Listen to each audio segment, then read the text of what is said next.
Hello mga guys, welcome to my channel. Ngayon lang ako nakapag-upload ulit mga guys. Kasi busy tayo sa mga trabaho natin mga guys. Balik upload na naman tayo mga guys.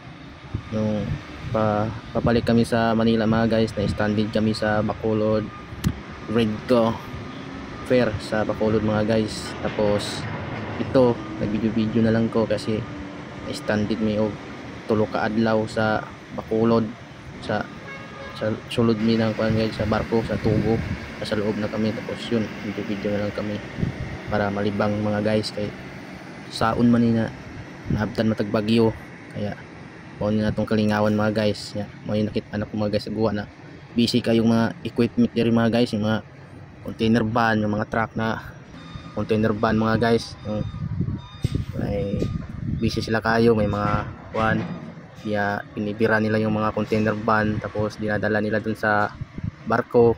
Yung iba naman kinukuha nila, yung iba naman basta marami silang ginagawa mga guys. Nahakot nila yung mga container van, tapos pinipila nila dun sa barko, tapos pag may dumating kinukuha din nila. Kaya ganun ang trabaho nila guys, ulit-ulit lang, gaabang ng barko. Tapos pag may sasakay, ilalagay naman nila doon. Tapos meron din silang taga-clip mga guys, yung ililipat nila sa mga truck yung container van, tulad ito ni Bumblebee. Yan mga guys, yan, tumiliko siya kasi meron yan siyang bibirahin dyan mga guys. Na siya ay kuanon ba birahon dia kana na muna ibirahon niya. Tapos usara siya ka atras mga guys, no, parang kabalo na ang driver ba kung saan say kuan na isakto na usara ka atras niya kuan dayon, solda yon, tapos bira, di ba? Kuan kayo mga guys, parang bihasa na mga guys, bihasa parang kabalo na di siya sa kuan sa yang truck, kontrolado na niya ba, kabalo siya asa dapit. So agad si ma'am kana mga guys, si Bumblebee, si Robotic mga guys, una siya taga-clip, yung taga-transfer sa kuan container van paingon sa dito sa truck mga guys ba, isasakay sa truck mo na sa mo kuan mga guys, mo bira mo clip mo arsa siya ng bako mga guys.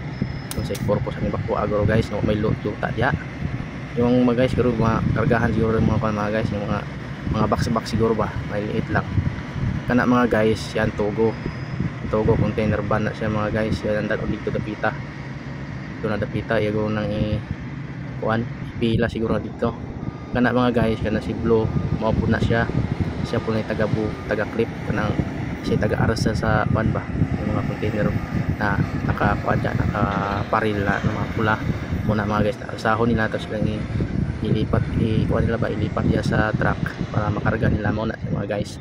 Tula nga mga guys, atras na siya, kaya yan isulod mga guys. Yan ang mga guys ba, maghapit na gulong murag ang barko. Yan muna nang isulod mga guys, paatras na yung sulod kay di na makaliko sulod yun kay taghanak ay yung container sa suludan na mga guys. Tapos naapay mga sakyanan diyan, ay mga motor, kaya atras gina kay pag nakuha na mga guys sa sulod, mubalik naman na guys good kana mga guys. Yung Bumblebee yan, nakalbo ng gulong, nakita mo kalbo mga guys, yung gulong ang kalbo mga guys, ang Bumblebee mga guys. Wag doon na siya itong unahan mga guys, yung urag na sa tuon, ayan nakalbo man yung gulong tawa mga guys. Dan na himingi mga guys, himingi man na siya, kabati guro gilibak. Dire na tukutob mga guys, bye bye mga guys, see you sa next upload.